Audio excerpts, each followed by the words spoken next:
இன்று முதல் நான் உன்னை ஆசீர்வதித்திடுவேன். நன்மைகளால் உன் வாழ்வை நானே நிறைத்திடுவேன். இன்றைய நாள் உங்கள் அனைவருக்கும் ஆசிரின் நாளாக அமைய உங்களுக்காக ஜெபித்து நிற்கும் நான் உங்கள் அன்பின் அருட்தந்தை ரமேஷ் கிறிஸ்டி. இன்று முதல் நான் உன்னை ஆசீர்வதித்திடுவேன். நன்மைகளால் உன் வாழ்வை நானே நிறைத்திடுவேன். ஆண்டவரது இல்லத்தில் நடப்பட்டிருக்கும் பொழுது வாழ்நாள் எல்லாம் செழிப்புற்று இருப்பீர்கள். தந்தை, மகன், தூய ஆவியாரின் பெயராலே ஆமென். நம் ஆண்டவராகிய இயேசு கிறிஸ்துவின் அருளும் கடவுளின் அன்பும் தூய ஆவியாரின் நட்புறவும் உங்கள் அனைவரோடும் இருப்பதாக, ஆன்மாவோடும் இருப்பதாக. பலியிலே கலந்து கொள்ள தடையாக இருக்கும் மீறுதல்கள், பலவீனங்களுக்காக மனம் வருந்துவோம், மன்னிப்பு வேண்டி மன்றாடுவோம்.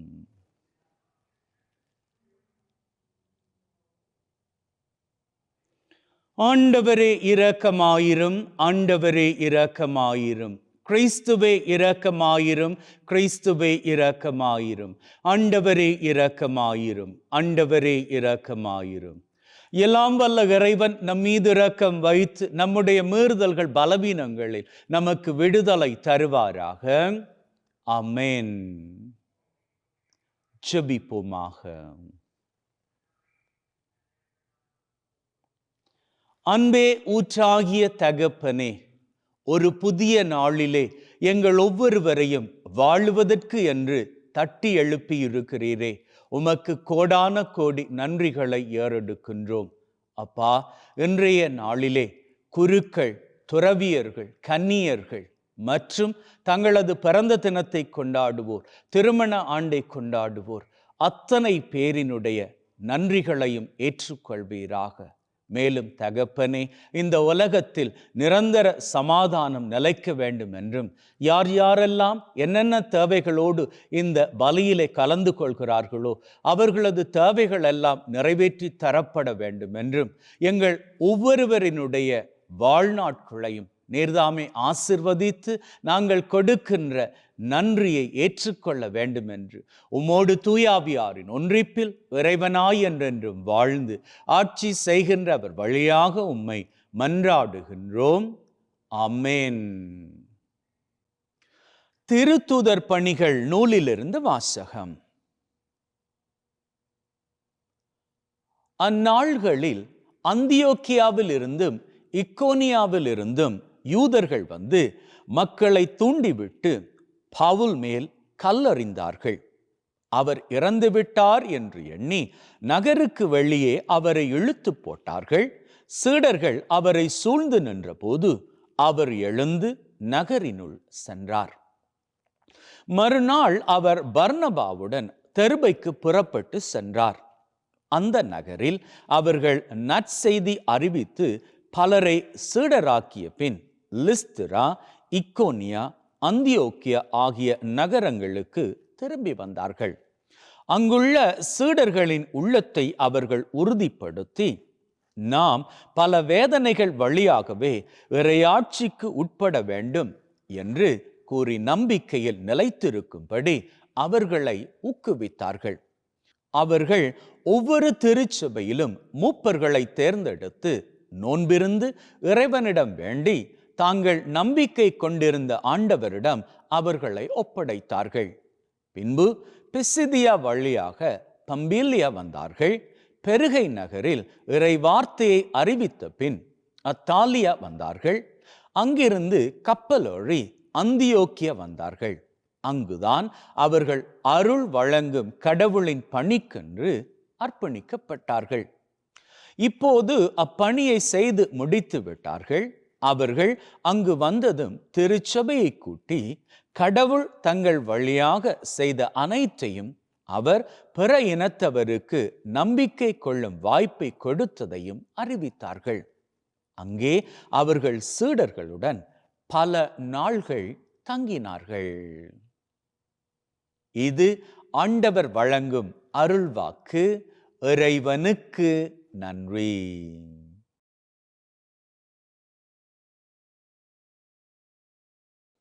உங்கள் பல்லவியாக: ஆண்டவரே, உம் மக்கள் உமது அரசின் மாட்சியை அறிவிப்பர்.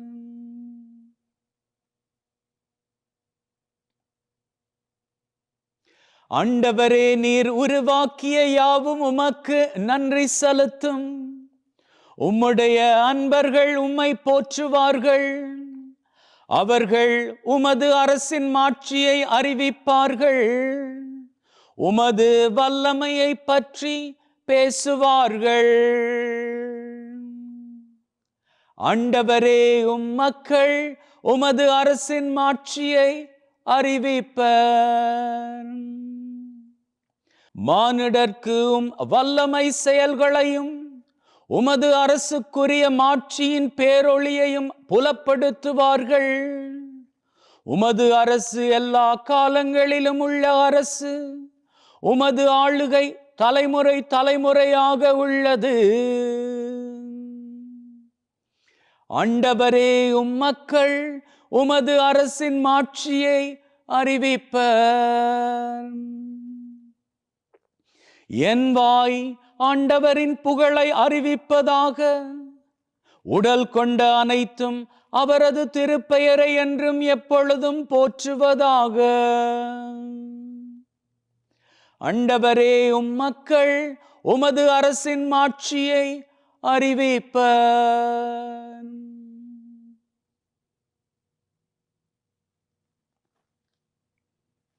அல்லேலூயா, அல்லேலூயா.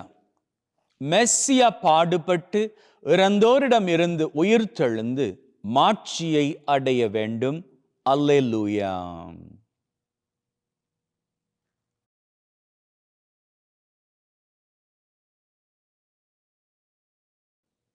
ஆண்டவர் உங்களோடு இருப்பாராக, ஆன்மாவோடும் இருப்பாராக.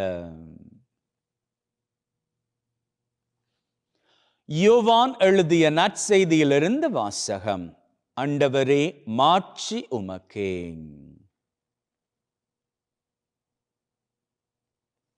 அக்காலத்தில் இயேசு தம் சீடரை நோக்கி கூறியது: அமைதியை உங்களுக்கு விட்டு செல்கிறேன், என் அமைதியையே உங்களுக்கு அளிக்கிறேன்.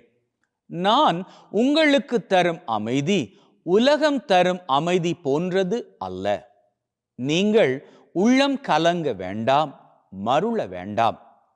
நான் போகிறேன், பின் உங்களிடம் திரும்பி வருவேன் என்று நான் உங்களிடம் சொன்னதை கேட்டீர்களே. நீங்கள் என் மீது அன்பு கொண்டிருந்தால் நான் தந்தையிடம் செல்வது பற்றி மகிழ்ச்சி அடைவீர்கள். ஏனெனில் தந்தை என்னை விட பெரியவர். இவை நிகழும் போது நீங்கள் நம்புமாறு இப்போதே இவை நிகழும் முன்பே சொல்லிவிட்டேன். இனி நான் உங்களோடு மிகுதியாக பேசப் போவதில்லை. ஏனெனில் இவ்வுலகின் தலைவன் வந்து கொண்டிருக்கிறான். அவனுக்கு என் மேல் அதிகாரம் இல்லை. ஆனால் நான் தந்தை மீது அன்பு கொண்டுள்ளேன் என்பதையும் அவர் எனக்கு கட்டளையிட்டபடி செயல்படுகிறேன் என்பதையும் உலகு தெரிந்து கொள்ள வேண்டும். இது கிறிஸ்து வழங்கும் நற்செய்தி. கிறிஸ்துவே உமக்கு புகழ்.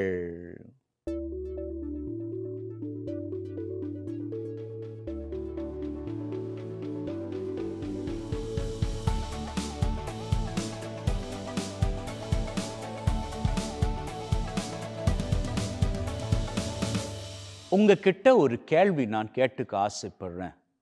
எத்தனை பேர் இந்த உலகத்துல அமைதி கிடைக்கணும் அப்படின்னு சொல்லி வாஞ்சையோடு இருக்கிறீங்க? உலகத்துக்கு அமைதி. இப்போ நடந்துகிட்டு இருக்கக்கூடிய மோசமான சூழ்நிலைகள் எல்லாம் மாறி உலகத்தில் அமைதி.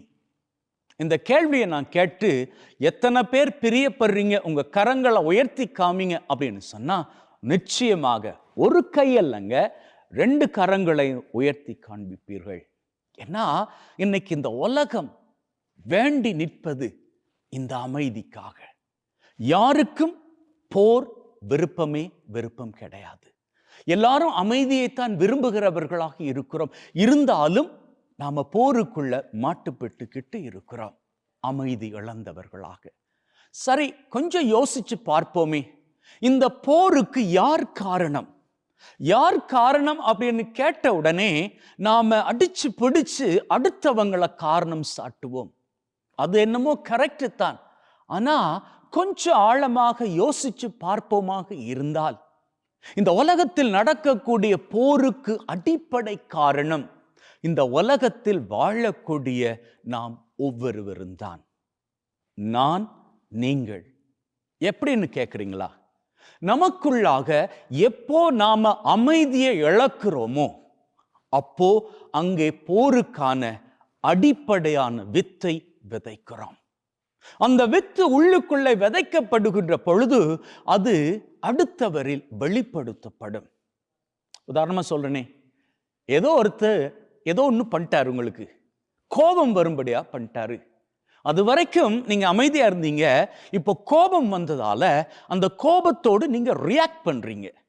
நீங்க ரியாக்ட் பண்ணும்போது எப்படி ரியாக்ட் பண்றீங்க? வார்த்தை மூலமாக அல்லது செயல் மூலமாக. அவ்வளவு கோபத்தோடு நீங்க செயல்படுவீங்க. அங்கே நீங்க அமைதியை வெளிப்படுத்துறீங்களா அல்லது கோபத்தின் மூலமாக போர் என்கின்ற எண்ணத்தை வெளிப்படுத்துறீங்களா? இன்னும் ஆழமா சொல்ல போனா, எது பானையில இருக்குதோ அதானே அகப்பையில வெளியே வரும். நம்முடைய உள்ளத்துல அமைதி இருந்தால், உள்ளத்தில் இருக்கக்கூடிய அமைதி வெளியே வரும். அதுவே போர் எண்ணம் உள்ளே கிடந்தால் அந்த எண்ணம் தானே வெளியே வரும். இன்னைக்கு அநேகரது உள்ளத்தில் இருக்கக்கூடிய இந்த அமைதியற்ற நிலை உலகத்தில் வெளிப்படுத்தப்பட்டுக்கிட்டே இருக்குதுங்க. ஒவ்வொரு காரியத்திலும் பாருங்க. இன்னைக்கு ஒரு பொருளை வாங்க போனா கூட அந்த பொருளை நம்மால சரியான முறையில அமைதியோடு வாங்கிக்கிட்டு வர முடிவதில்லை. ஏன்னா அந்த பொருள் குறித்து நமக்கு பலதரப்பட்ட சந்தேகம். இது உண்மையிலேயே ஒரிஜினலான பொருள் தானா? உண்மையிலேயே இதனுடைய விலை இவ்வளவு தானா? உண்மையிலேயே இதனுடைய பயன்பாட்டு காலம் இவ்வளவு அதிகமாக இருக்குமா? உண்மையிலேயே இதை வாங்கிக்கிட்டு போனா ஒரு வேளையில இந்த பொருள் வேலை செய்யல அப்படின்னு சொன்னா கொண்டு வந்து திருப்பி கொடுத்தா எனக்கு பணம் கிடைக்குமா? பெட்ரோல் விலை ஏறி போச்சுது, மின்சார கட்டணம் ஏறி போச்சுது, நாம அன்றாடம் சாப்பிடக்கூடிய சாப்பாட்டு பொருட்கள் கூட விலையில அப்படின்னு ஏறிக்கிட்டே போகுது. இந்த நிலையில நம்மால அமைதியோடு வாழ முடியுமா? கிடையாது இல்லையா? அப்போ இந்த நிலைக்கெல்லாம் யார் காரணம் அப்படின்னு பார்த்தா நாம மேல்வர்க்க அதிகாரத்தை சாடலாம். ஆனா உண்மையில அங்கில்லங்க தப்பு, நம்ம கிட்ட இருந்தே ஆரம்பிக்குது. சமயங்கள்ல நாம சுயநலத்தின் மூலமாக இந்த காரியங்களை ஆரம்பிச்சிடுறோம். நாம நல்லா இருக்கணும் அப்படி என்பதற்காக அநேக தடவையில் அடுத்தவர்களை நாம குறை சாடுகின்றோம். அடுத்தவர்களை தப்பானவர்களாக ப்ரொஜெக்ட் பண்ணிட்டு நாம நல்லவர்களாக நம்மை வெளிப்படுத்தி காண்பிக்கிறோம். அங்க ஆரம்பிக்குதுங்க போர் என்கின்ற எண்ணம். அந்த எண்ணத்தின் மூலமாக நாம என்ன பண்றோம்? ஒரு சாதாரண வியாபாரி என்ன பண்றாரு? தன்னுடைய பொருட்கள் விற்கப்படணும் அப்படி என்பதற்காக மற்றவருடைய பொருள் தரம் குறைந்தது அப்படின்னு சொல்றாரு. அங்க அமைதியின் எண்ணம் கிடையாது, போரின் எண்ணம் விதைக்கப்படுது. உள்ளத்துல எது விதைக்கப்படுதோ அதாங்க முளைச்சு வெளியே வரும். போர் என்கின்ற எண்ணம் உள்ளத்தில் இருக்கிறபடியினால் அது உலகத்திலும் பரவி கிடக்கிறது. இன்றே நாம் போர் என்கின்ற எண்ணத்தை களையோடு பிடுங்கி எடுப்போம். ஒவ்வொருத்தரும் பிடுங்கி எடுப்போம். இந்த செய்தியை கேட்கக்கூடிய ஒவ்வொருத்தரும் இந்த களையை பிடுங்கி எடுப்போம். இந்த செய்தி எத்தனை பேர் கேட்கிறீங்க? ஒரு 1000 பேர், 2000 பேர். நீங்க இந்த செய்தியை நீங்க கேட்பதோடு மாத்திரமல்லாது இதை அடுத்தவர்களுக்கும் பகிர்ந்து கொள்ளுங்கள். அவர்களும் உள்ளத்தில் இருக்கக்கூடிய போர் என்கின்ற அந்த களையை பிடுங்கி எடுக்க ஆண்டவர் பிரியப்பட்ட அமைதி நம்முடைய வாழ்க்கையிலும், நம்முடைய குடும்பத்திலும், நம்முடைய சமூகத்திலும், அகில உலகத்திலும் பரவிக்கொள்ளும். அதற்கு அப்புறம் என்னங்க? மகிழ்வுதான், வாழ்க்கை செழிப்புத்தான், சிகரங்கள் தான். ஆமென்.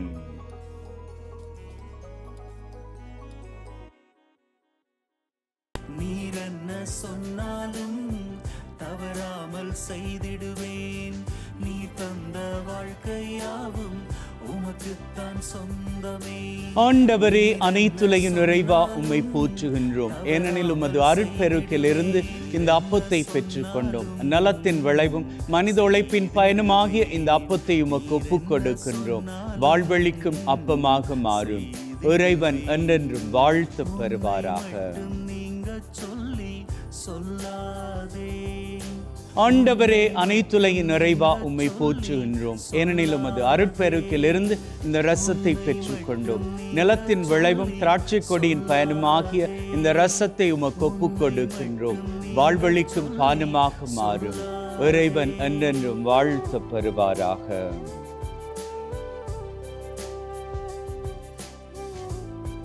Wash away from my iniquities, cleanse me from all my sins. சகோதர சகோதரிகளை, பிள்ளைகளை, என்னுடையதும் உங்களுடையதுமான இந்த பலி நம் தந்தையாகிய இறைவனுக்கு ஏற்றதாகும்படி மன்றாடுங்கள்.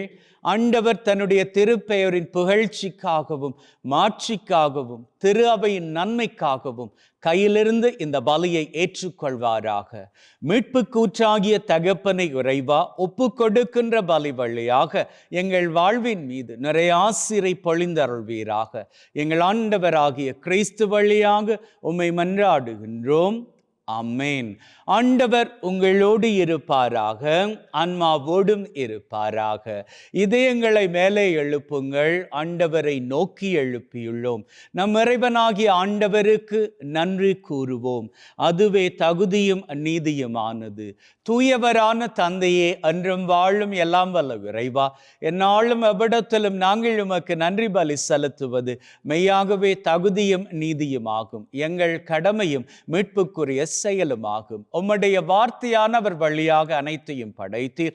அவரை மீட்பராக இடைற்றுபவராக எங்களுக்கு அனுப்பினீர். அவர் தூய ஆவியால் கன்னிமரியிடமிருந்து உடலெடுத்து மனிதனானார். சாவை வென்று உயிர்ப்புண்ணென விளங்க செய்தார். ஆகவே வானதூதர் புனிதர் அனைவரோடு நாங்களும் சேர்ந்து உம்முடைய மாட்சியை புகழ்ந்து ஒரே குரலாய் சொல்லுவதாவது: தூயவர், தூயவர், தூயவர், வான் படைகளின் கடவுளாம் ஆண்டவர். விண்ணகமும் மண்ணகமும் உமது மாட்சியால் நிறைந்துள்ளன. உன்னதங்களிலே ஓசன்னா. ஆண்டவர் பெயரால் வருகிறவர் ஆசி பெற்றவர். உன்னதங்களிலே ஓசன்னா. ஆண்டவரே, நீர் மெய்யாகவே தூயவர், தூய்மை அனைத்திற்கும் ஊற்று. ஆகவே உம்முடைய ஆவியை பொழிந்து காணிக்கைகளை தூய்மைப்படுத்த தாழ்மையுடன் வேண்டுகின்றோம். இவ்வாறு எங்கள் ஆண்டவர் இயேசு கிறிஸ்துவின் உடலும் இரத்தமுமாக எங்களுக்கு இவை மாறுவனவாக. அவர் பாடுபட உளம் கனிந்து தம்மை கையளித்த போது அப்பத்தை எடுத்து நன்றி செலுத்தி அதை பிட்டு தம் சீடருக்கு கொடுத்து அவர் சொன்னதாவது: எல்லாரும் இதிலிருந்து பெற்று உண்ணுங்கள், ஏனெனில் இது உங்களுக்காக கையளிக்கப்படும் என் உடல்.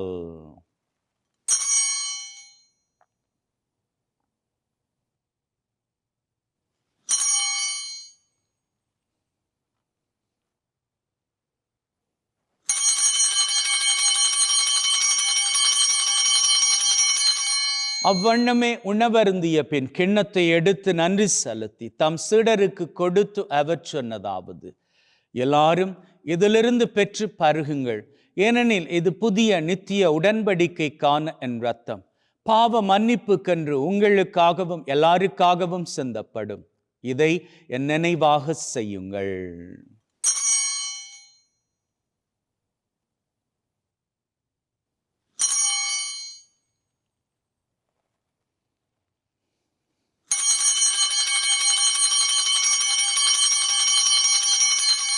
நம்பிக்கையின் மறைபொருள். ஆண்டவரே, நீர் வரும் வரை உமது இறப்பை அறிக்கை செய்கின்றோம், உமது உயிர்ப்பையும் எடுத்துரைக்கின்றோம்.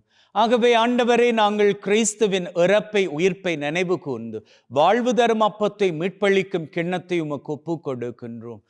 திருமண் நின்று உமக்கு ஊழியம் புரிய தகுந்தவர்கள் என நாங்கள் ஏற்றுக்கொண்டீர்.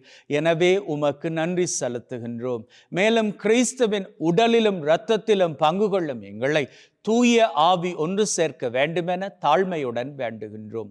ஆண்டவரே, உலகெங்கும் பரவி இருக்கும் உம்முடைய திரு அவை, எங்கள் திருத்தந்தை லியோ, எங்கள் ஆயர் தாமஸ் மற்றும் உம்முடைய திருநிலையினர், பொதுநிலையினர் அனைவரையும் பரம அன்பின் உறுதி பெற செய்தருளும். உயிர்த்தெழும் எதிர்நோக்குடன் இறந்து போன எங்கள் சகோதர சகோதரிகளை, இறந்தோர் அனைவரை ஒளிர்மிக்கும் திருமுன் ஏற்றுக்கொள்ளும்.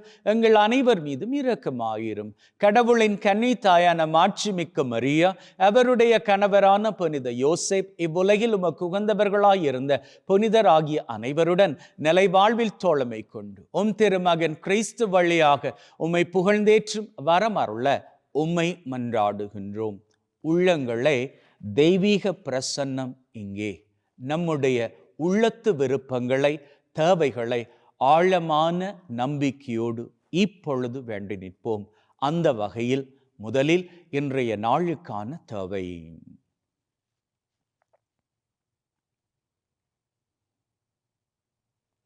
இந்த வாரத்திற்கான தேவை.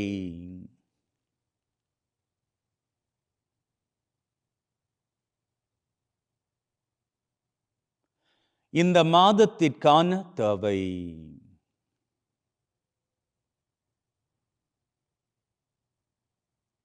இந்த வருஷத்திற்கான தேவை.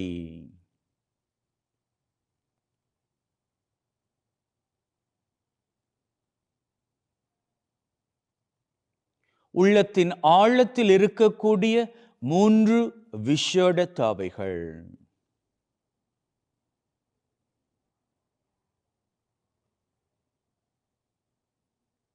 அத்தோடு உலகத்திலே நிரந்தர சமாதானம் கிடைக்க வேண்டும் என்றும் ஜெபித்து நிற்போம்.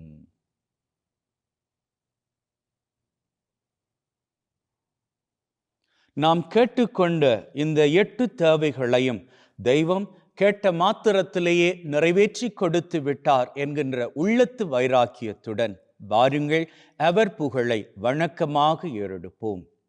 இவர் வழியாக, இவரோடு, இவரில் எல்லாம் வல்ல இறைவனாகிய தந்தையே, தூய ஆவியின் ஒன்றிப்பில் எல்லா புகழும் மாட்சியும் என்றென்றும் உமக்கு உரியதே.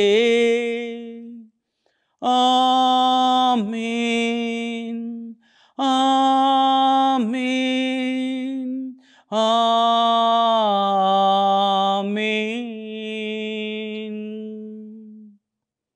மீட்பரின் கட்டளையால் கற்பிக்கப்பட்டு தேவ படிப்பினையில் பயிற்சி பெற்று நாம் நம்பிக்கையோடு சொல்லுவோம். விண்ணுலகில் இருக்கிற எங்கள் தந்தையே, உமது பெயர் தூயது என போற்ற பெறுக. உமது ஆட்சி வருக. உமது திருவிழம் விண்ணுலகில் நிறைவேறுவது போல மண்ணுலகிலும் நிறைவேறுவதாக. எங்கள் அன்றாட உணவை இன்று எங்களுக்கு அளித்தருளும். எங்களுக்கு எதிராக தீமை செய்வோரை நாங்கள் மன்னிப்பது போல எங்கள் பாவங்களை பொறுத்தருளும். எங்களை சோதனைக்குட்படுத்தாதையும் தீமையிலிருந்து எங்களை விடுவித்தருளும். ஆண்டவரே, தீமை அனைத்திலும் இருந்து எங்களை விடுவித்து எங்கள் வாழ்நாளில் அமைதியை கனிவுடன் அருள உம்மை வேண்டுகின்றோம். உம்முடைய இரக்கத்தின் உதவியால் நாங்கள் பாவத்திலிருந்து எப்பொழுதும் விடுதலை பெற்று யாதொரு கலக்கமும் இன்றி நலமாயிருப்போமாக. நாங்கள் எதிர்நோக்கி இருக்கும் பேரின்பத்திற்காகவும் மீட்பராகிய இயேசு கிறிஸ்துவின் வருகைக்காகவும் காத்திருக்கின்றோம். ஏனெனில் ஆட்சியும் வல்லமையும் மாட்சியும் என்றென்றும் உமக்குரியதே. ஆண்டவரே இயேசு கிறிஸ்துவை, அமைதியை உங்களுக்கு விட்டு செல்கிறேன், என் அமைதியை உங்களுக்கு தருகிறேன் என்றும் திருத்தூதர்களுக்கு சொன்னீரே. எங்கள் மீறுதல்கள் பலவீனங்களை பார்க்காமல் உம்முடைய திரு அவையின் நம்பிக்கையை கண்ணோக்கி அதற்கு அமைதியும் ஒற்றுமையும் தந்தரள திருவிழம் கல்வீராக. என்றென்றும் வாழ்ந்து ஆட்சி செய்கின்றவர் நீரே. ஆமென். ஆண்டவருடைய அமைதி உங்கள் அனைவரோடும் என்றும் இருப்பதாக, ஆன்மாவோடும் இருப்பதாக. ஒருவர் ஒருவருக்கு கிறிஸ்துவின் அமைதியை பகிர்ந்து கொள்வோம்.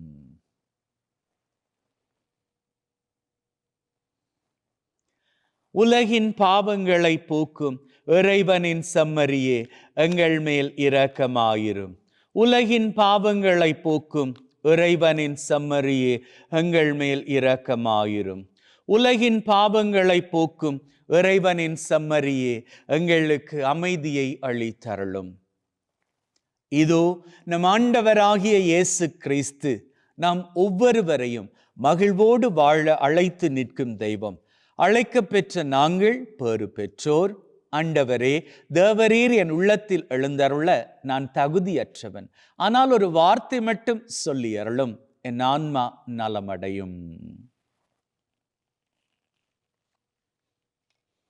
May the mingling of this body and blood of Christ bring me everlasting life. Amen.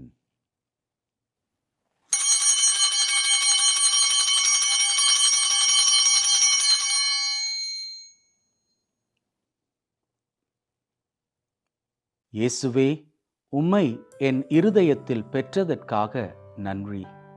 என்னுள் வாசமாயிருந்து என்னை வழிநடத்தும். என் சிந்தனை, வார்த்தை, செயல் அனைத்தும் உமக்கு பிரியமானவையாக இருக்க அருள் தாரும். என்னை உம்மை விட்டு பிரியாதபடி காத்தருளும். ஆமேன். ஜெபிப்போமாக. அன்பே ஊற்றாகிய தகப்பனே, இந்த பலி மூலமாக எங்களது 8 தேவைகளை உம் பாதம் சமர்ப்பித்தோம். கேட்ட மாத்திரத்திலேயே நாங்கள் பெற்றுக்கொண்டு விட்டோம் என்கின்ற உறுதியான நம்பிக்கையோடு எங்களது அன்றாட காரியங்களுக்கு திரும்புகின்றோம். அப்பா, உம்முடைய செட்டையின் மறைவில் எங்கள் அத்தனை பேரையும் வைத்து பத்திரப்படுத்தி பாதுகாப்பீராக. மேலும் தகப்பனே, எங்கள் ஒவ்வொருவரையும் ஆபத்துக்கள், விபத்துக்கள், தீமைகள், துன்பங்கள், அவமானங்கள், அவதூறுகள், துப்பாக்கிச் சூடுகள், குண்டுவெடிப்புகள், உடல் உள நோய் நொடிகள், வைரஸ் கிருமிகளின் தொற்றுக்கள், பிசாசின் பொல்லாத கட்டுக்கள், போதை பழக்கத்தின் அடிமை தலைகள் சகலவற்றிலிருந்தும் நீர்தாமே தப்புவித்து காத்தருள வேண்டும் என்று எங்கள் ஆண்டவராகிய கிறிஸ்து வழியாக உம்மை மன்றாடுகின்றோம். ஆமேன். ஆண்டவர் உங்களோடு இருப்பாராக, ஆன்மாவோடும் இருப்பாராக. எல்லாம் வல்ல இறைவன் தந்தை, மகன், தூய ஆவி உங்கள் அனைவரையும் ஆசீர்வதிப்பாராக. சென்று வாழுங்கள். திருபலி நிறைவேறிற்று. இறைவனுக்கு நன்றி.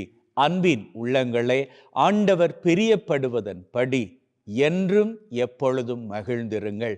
இன்று மாத்திரமல்ல, எல்லா நாட்களும் மகிழ்ந்திருங்கள். May God bless you and see you all tomorrow.